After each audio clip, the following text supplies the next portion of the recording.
Hi guys! Good morning! Gawa naman tayo ng Butchi Alamilok. Siyempre gagamit tayo ng glutinous rice flour. Lagay lang natin.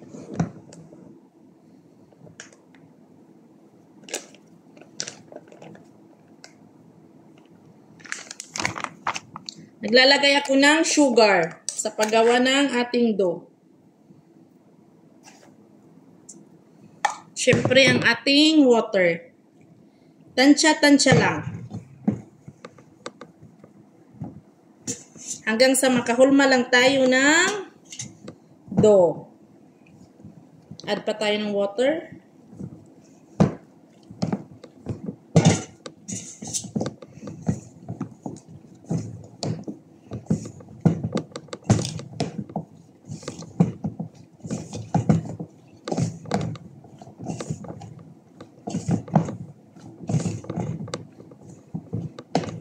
Kunti pa.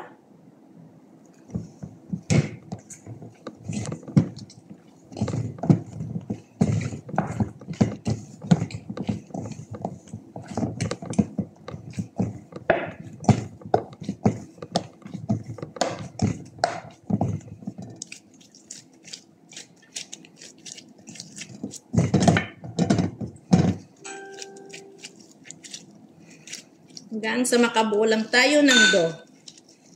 So guys, rest lang natin siya ng mga 20 minutes bago natin gawin. Siyempre sa pampalaman natin gagamit tayo ng cheese at ang ating sesame seeds.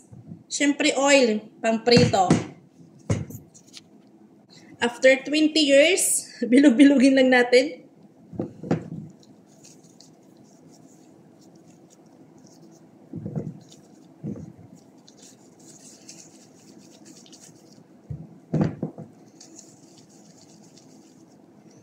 Kahit anong laki ng gusto nyo lang.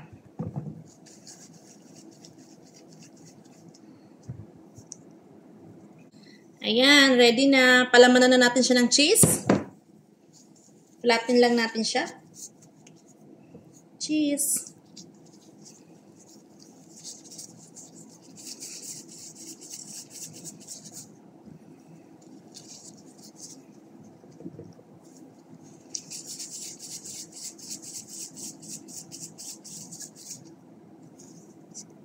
At pag napalamanan na natin lahat ng cheese, gulungan natin siya sa ating sesame seeds.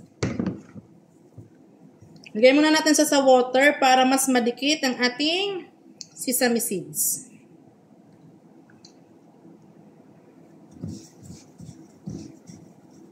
Para mas dumikit. Press lang natin siya. Press natin siya para dumikit talaga ang sesame seeds.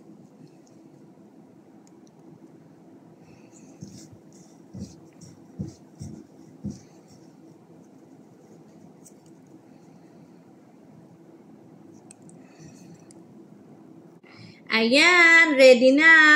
Iprito na natin. Gora bells. Painit na tayo ng mantika at prito na natin ang ating butchi.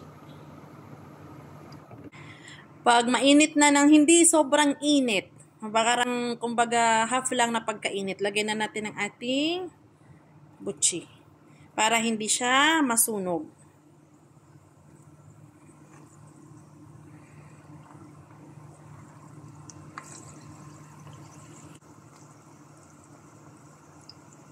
Dapat deep fry siya para mas maganda ang texture ng ating butchi. At ayan, ready na ang ating Butchi Alamilok. Kain na. Thank you, buyers!